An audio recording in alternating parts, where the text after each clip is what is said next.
সকাল বন্ধুরা, আশা করছি তোমরা সবাই খুব ভালো আছো আর আমিও বেশ ভালোই আছি। আরও একটা প্রচণ্ড গরমের সকালকে একদম সাথে করে নিয়ে শুরু করলাম আজকের আরেকটি নতুন ব্লগ। তো আশা করি বন্ধুরা তোমাদের ভালোই লাগবে। এই প্রচণ্ড ভ্যাপসা অস্বস্তিকর গরমেও দেখো আমি সমস্ত কিছু কাজকে কিন্তু মেনটেন করে খুব সুন্দর করে একটা দিন আমি শুরু করার চেষ্টা করছি। তো তোমরা আমার সাথেই দেখো, আশা করি তোমাদের ভালোই লাগবে। কাল রাতে মেয়েকে বললাম যে বাবান আমার সাথে কাল সকালবেলা তুই বাজারে যাবি, তোর কি মাছ খেতে ইচ্ছা করে বা কি সবজি খেতে ইচ্ছা করে তুই নিজে থাকবি, আমি কিনবো, তুই বলে বলে দিবি। তো মা মেয়ে দুজনে একসাথে বাজার করব। আর কাকে বলা আর কে শোনে, সে বলছে তুমি কখন যাবে বাজারে? আমি বললাম এই ধর 8টার দিকে আমি যাব। 8টা? আমি তো 8টায় ঘুম থেকে উঠতে পারবো না কিছুতেই, তুমি লেটে যাও তাহলে আমি যাব। আমি বললাম না লেটে গেলে কটা? বলছে 10টা। আমি বললাম 10টাতে বাজার যাওয়া যাবে না। 10টা বাজারে গেলে প্রথমে তো বাজারেতে ভালো কিছু পাওয়া যাবে না, তারপরে আমি 10টা থেকে এনে ধুয়ে মুছে উঠতে উঠতে আমার 11টা 11:30টার বেশি বেজে যাবে। তো তারপর আমি কখন রান্না করব আর কখনই আমি কি করব। তাই বললো যে আমি আর যাবো না, তোমার যা পছন্দ তুমি তাই নিয়ে আসো। আর বলে দিয়েছে আমাকে কী কী মাছ, যদি পাও তো আনবে আর না হলে থাক, তোমার পছন্দ অনুযায়ী আনবে। আর মাছের মধ্যে বলেছে জানো তো লোটে মাছ আনতে। তবে এই সিজনে লোটে মাছ কিন্তু বাজারে একদমই পাওয়া যায় না। তবে জানো তো এর আগের দিন আমি গিয়েছিলাম বাজারে, সেদিন মানে একজনাকে দেখলাম লোটে মাছ কাটছে, মাছটা ভালো ছিল না। যাই হোক, তাও বললাম যে একটু নিই, মেয়ে যখন আসবে। মানে আগের দিন যে বাজারে গিয়েছিলাম সেদিনকে মেয়ে আসার। তো লোকটা বলছে না দিদি বিক্রি হয়ে গেছে, এটা একজনার আছে, এই 2-1টাই ছিল, তো সেটা কিন্তু বিক্রি হয়ে গেছে, আমি তাকেই কেটে দিচ্ছি। আমি তখন বললাম যা, তাহলে একদিন এনে দেবেন আমাকে? বলছে যে কবে পাওয়া যায় সেটা তো আগে থেকে বলতে পারছি না, আপনি আসবেন বাজারে, কোনো একদিন হয়তো পেয়ে যাবেন। এবার আমার পক্ষে তো রোজ যাওয়া সম্ভব না বাজারে, বলো। আমি যেদিন যাচ্ছি সেদিন হয়তো পাবো না, আবার যদি কপাল ভালো থাকে যে ধরো আজকেই আমি যাব, তো আজকেই কিন্তু আমি পেয়েও যেতে পারি, তাই না? সবটাই কিন্তু আমার লাক বা আমার মেয়ের লাকের ওপর নির্ভর করছে। দেখা যাক, তবে যদি পাই তো আমি অবশ্যই আনবো। আর তারপর দেখো এই সমস্ত কাজ করে আমি কিন্তু বাজারে চলেও গিয়েছিলাম বন্ধুরা, আর আমি সেখানে ভিডিও করিনি। বাজার থেকে দেখো নিয়ে এসেছি তালের শাঁস। তালের শাঁসগুলো এত ছোট ছোট, 5টা তালের শাঁস 20 টাকা। তো আর 2টো আমি ঠাকুরকে দিয়েছি, মানে সকালবেলা যে আমি বাজার করে এসে স্নান করে পুজো দিয়ে চলেও এসেছি ওপরে। আর এই 3টে নিয়ে এসেছি কী বলো তো, সবেদা। সবেদা তো আমার মেয়ে কোনো দিন খায়নি, তো বাজারে দেখলাম ভীষণ পাওয়া যাচ্ছে, তো আমি নিয়ে আসলাম, কাল খাওয়া যাবে, একটু কাঁচা কাঁচা আছে। আর এই দেখো এই মাছ নিয়ে এসেছি, মৌলা মাছ, পমফ্রেট মাছ, এখানে তেলাপিয়া মাছ, ওটা আছে চিংড়ি মাছ আর ভোলা মাছ। আর 5টা ছিল পমফ্রেট, সেখান থেকে আমি একটা তুলে রাখলাম আর 4টেই করবো, ওটাকে ভাজা করে দেবো। আর দেখলে তো বন্ধুরা আছে কিন্তু পুরো বাজার ঘুরে লোটে মাছ আমি পাইনি, কারণ এই সময়টায় পাওয়া যায় না বেশি একটা। আর দেখো কী কী সবজি নিয়ে এসেছি, কলমি শাক দেখো তো বেশি করে এনেছি, মেয়েকে ভীষণ শাক খাওয়াবো, আর মেয়ে কিন্তু ভীষণ পছন্দ করে শাক খেতেও। আর বন্ধুরা আজকে এনেছি আম, দেখো এই প্রথম আনলাম আজকেই আমি হিমসাগর, এটা গাছ পাকা আম। তো 2 কিলো নিয়েছি এখানে গাছ পাকা আম। আর গাছ পাকা আম খেতে তো বেশি ভালো লাগে, তবে আমি কিন্তু আম খুব একটা ভালো কিনতে পারি না একদমই। আর এই যে এখানে কিনেছি 1 কিলো, এটা কিন্তু একটু পাকা পাকা, এটা গাছ পাকা না এমনি, ওটা মানে আজকে খেতে পারবো। তো সেই কারণে 3 কিলো আম নিয়ে এসেছি। মেয়ে বলছিল আম পেলে মাম্মা আম নিয়ে আসবে। আমি চাই এখন তো আমের সিজন, এই আস্তে আস্তে ভালো আম আসবে, তবে আরও 1 সপ্তাহের মধ্যে কিন্তু খুব ভালো আম এসে যাবে। আর ওখানে দেখো বাঁধাকপি একটা এনেছি। আর বন্ধুরা এই দেখো অ্যালোভেরা জেল যে আমার গাছের, সেটা আমি কেটে নিয়েছি। আর আমার মেয়ের মুখে না প্রচুর পিম্পল হয়েছে, সেই পিম্পল কিন্তু আমি ভেবেছি যে দেখি যে অ্যালোভেরা জেল দিয়ে যায় কি না। ওখানে তো জল ভালো না, আর তার উপরে মেয়ে প্রচুর পরিমাণে ফাস্টফুড খাবার খায়, নানা রকম মিলিয়ে মিশিয়ে কিন্তু মেয়ের যে মুখের ব্রণগুলো মানে কপালে বিশেষ করে ভরে গেছে। তো এটা দিয়েই আমি করার চেষ্টা করছি, আর এটা কিন্তু ভীষণ উপকারী। তবে আমার মেয়ে না ভীষণ বদ, জানো তো, দিতে চায় না কিছুতেই এই অ্যালোভেরা জেলটা। দিলে কিন্তু ওর 100% উপকার হবেই, ও ধৈর্য রাখতে পারে না। এই যে আমি ডোলো ডোলোর মুখে দিচ্ছি না, ও কিন্তু ভীষণ বিরক্ত হচ্ছে, তুমি চুল টানছো পেছন থেকে, আমার কপাল ধরে এই করছো সেই করছো, আর একটা স্লিপি ভাব থাকে, তো সেই কারণে একদম পছন্দ করে না। আমি তাও জোর করে আমি বলেছি প্রত্যেক দিন একবার করে তুই লাগাবি, তারপর দেখা যাক না, এখনও তো থাকবে অনেক দিনও, তো নিশ্চয়ই উপকার হবেই হবে।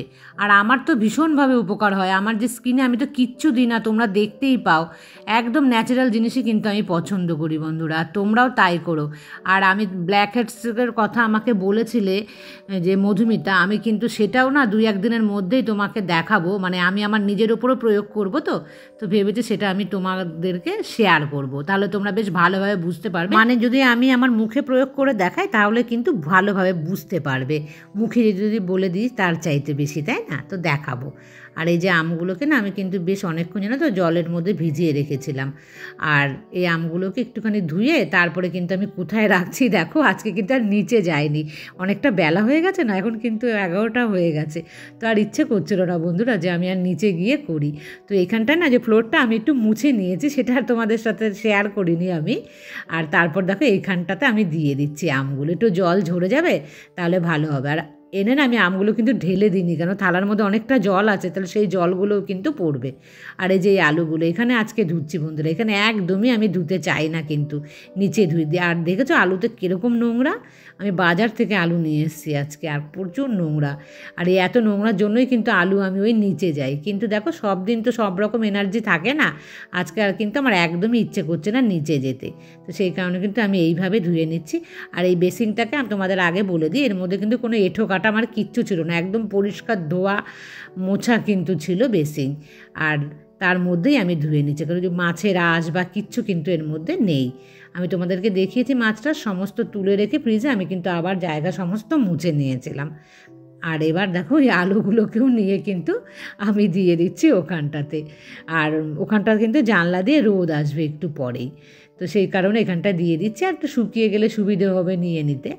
আর মেয়েকে দেখতে পেলে তো এ ঘরে, মেয়ে কিন্তু সারাক্ষণ এ ঘরে, আর প্রচণ্ড গরম পড়েছে না, এসি চালিয়ে কী করছে বলো তো, ওই কম্বল গায়ে দিয়ে থাকছে, ও একটু শীত কাতুরে বলতে কি কম্বল চালাবে, ফ্যান চালিয়ে তারপরে কিন্তু কম্বল গায়ে দেবে, এই ধরনেরও। আর আমি আবার তা না, আমি হলো যে যদি আমার শীত করে তাহলে আমি বন্ধ করে দেবো, আর গরম লাগলে আমি চালাবো।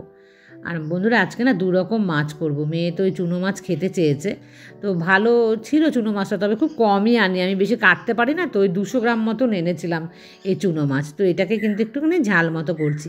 আর এর মধ্যে না কোনো লাল লঙ্কা বা লঙ্কার গুঁড়ো দিইনি, তো এই জন্য কিন্তু দেখো হলুদ হলুদ রঙ একটা হয়েছে, তবে কালার দিয়ে তো খাওয়াটা একদমই ঠিক না, তবে দেখার জন্য আমরা অনেক সময় কী করি একটু কালার দিই, তবে আমি কিন্তু তোমাদের দেখানোর জন্য কখনো কিচ্ছু করি না, তো আমি যেমনভাবে খাই সেইভাবেই কিন্তু আমি তোমাদেরকে মানে দেখাই।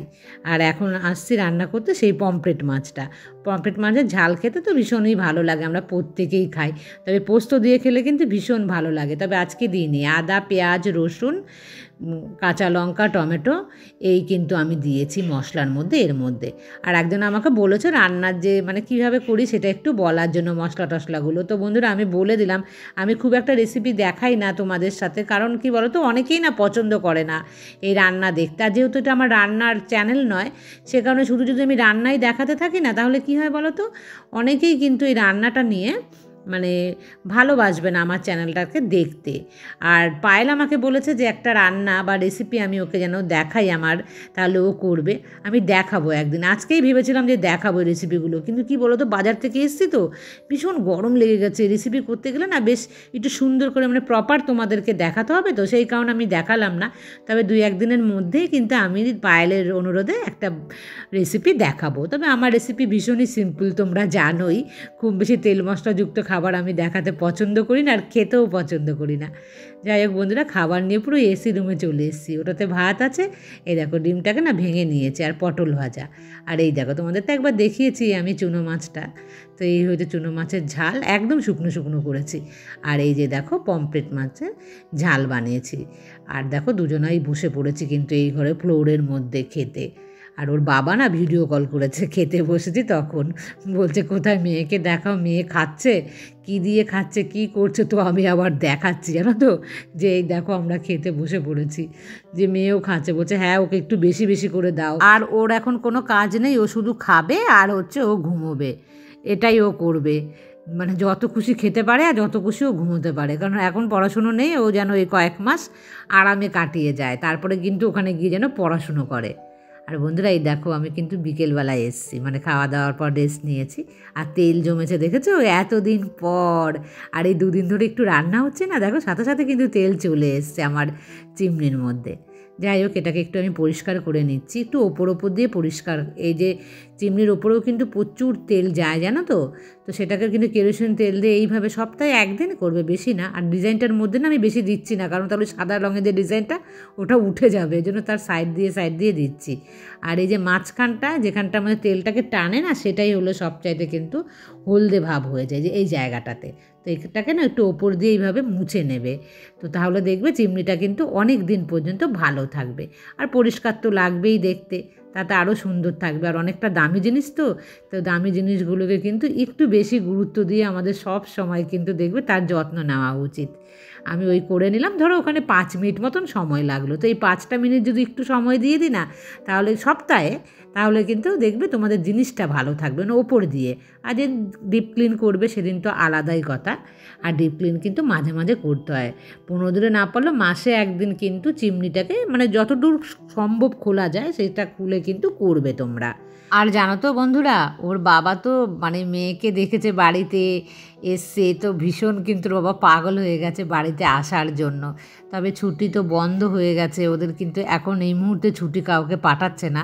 তোমরা সবাই জানো যে একটুখানি কিন্তু পাকিস্তানের সঙ্গে যে সমস্যা চলছে সেই কারণে তো এখন আসবে না। তবে চেষ্টা করবে মেয়ে থাকতে, মেয়ে কিন্তু এখন অনেক দিন থাকবে, যদি সেই সময় আসতে পারে, মেয়ে যাওয়ার আগের মুহূর্তেও যদি কয়েকটা দিন ওর বাবা কাটাতে পারে মেয়ের সাথে।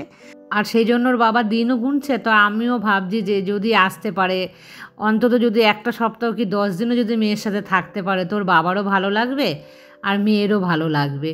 কারণ বাবা থাকলে একটা আলাদা জিনিসই, আমার সাথে চট করে না যেখানে সেখানে যাওয়া যায় না, বা আমি বেরোতে পারি না। আর মেয়ে কিন্তু আমাকে আসার পর থেকে কি বলছে জানো, তুমি ভীষণ ঘরকুনে, তুমি ঘর থেকে বেরোতে চাও না, তুমি বিকেলবেলা হাঁটো না, তুমি এখানে যাও না ওখানে যাও না। আমি বলছি না বাবা না, আমি যাই না, একা একা আমার ভাল লাগে না কোথাও যেতে। কেন যাও না? তো আরও যে আন্টিরা ছিল তাদের কাছে কেন যাও না? আমি বললাম দেখ আমি তো সময়ই পাই না না একদমই যেতে, আর এই ভিডিও করি বলে না আমার কিন্তু সময়টা চলেও যায় কোথা থেকে। আর বাইরে বেরোনোর যে একটা টেন্ডেন্সি না আমার আগাগোড়ায়, জানো তো আমি ভীষণ ঘরকুনো, ঘরে থাকবো ঘরে কাজ করবো, যেন এই জিনিসটাই আমি পছন্দ করতাম। আর একা হয়ে যাওয়া তো যেন সেই জিনিসটা আরোই আমার ওপরে চেপে বসেছে। আর যেহেতু ভিডিও করি আরও মানে আমার ভালো লাগা যেটা সেটাই যেন ঘরের মধ্যেই আটকে গেছে। আর এখন সন্ধে পুজো দেওয়ার পর দেখো মেয়ের অনেক অনুরোধে তারপরে আমি মেয়েকে নিয়ে যাচ্ছি, কারণ মেয়ে এসছে পরশুদিন আর আজ হয়ে গেছে, ও তো বাইরের দরজাটা দেখেইনি সেই যে ঘরে ঢুকেছে। তাই আমি বললাম না চল তোকে নিয়েই যাই। আর বললাম আমি এতদিন পরে এসছি আমার প্রিয় জায়গাটাতে তুমি নিয়ে চলো। তো কী করলাম, মা মেয়ে দুজনেই দেখো টোটো করে চলে আসলাম। আর তোমরা জানোই যারা আমার পুরনো বন্ধু যে মেয়ে যে কি পছন্দ করে এখানকার কেক খেতে, বলল যে আমি 6-7 মাস হয়ে গেছে যে আমি খাইনি, আর ওখানে পাওয়া যায় না মেয়ে যেখানে থাকে এই কেকটা, আর এই কোম্পানির কেকই নাকি ওর বেশি ভালো লাগে। তারপর দেখো চলে এসছে আর একটা দোকানে, এটা হচ্ছে আমাদের কৃষ্ণনগরের ঢাকেশ্বরী বস্ত্রালয়, তার ঠিকই উল্টো দিকে দেখো মোমোজি, মানে মোমো খাবে, তাও আবার এই দোকানের মোমো। এই দোকানের মোমো নাকি ভীষণ টেস্ট খেতে, কি একটা ফুটপাতের মতো দোকান দেখো, তাই ওর ভীষণ পছন্দ। বলে আমি একবার খেয়েছি এই দোকানে, ওর কোন টিচার খাইয়েছিল, বাড়িতে পড়াতে আসতো ম্যাথ টিচার, সেই টিচারকে মানে টিচার্স ডের খাবার খাইয়েছিল। এই দেখো কি আমাকে বললো আমি ভুলে গেছি, সুইট কর্ন কি, মানে এটা কিন্তু মোমো, দেখে কি মনে হচ্ছে আচার না, আমার তো পুরো দেখে মনে হচ্ছে আমের আচার। যাই হোক এটা ও খাচ্ছে খাক, আমি কিন্তু খাবো না কোনো কিছুই। আর এই দেখো কেক এনেছে, আর এর মধ্যে দেখো কী লেখা শুভ নববর্ষ, মেয়ে আমরের শুভ নববর্ষের মনে প্যাক ছিল বেঁচে, দেখো কিভাবে দিয়েছে 3টে। মেয়ে বললো এটা হচ্ছে ব্রাউনি, এটা কেক নয়, আর রেডটা হচ্ছে রেড ভেলভেট, আর ওটা হচ্ছে চকোলাভা। এই 3টেই কিন্তু খেতেও ভীষণ ভালোবাসে, আর মেয়ের বায়না আবদার সমস্ত রাখার জন্য কিন্তু আমাকে এটা করতেই হলো। তো বন্ধুরা আজকের মতন এই পর্যন্তই রাখছি, আবার দেখা হবে নেক্সট ব্লগে। ততক্ষণ তোমরা সবাই ভালো থেকো, সুস্থ থেকো আর সাবধানে থেকো। Good night.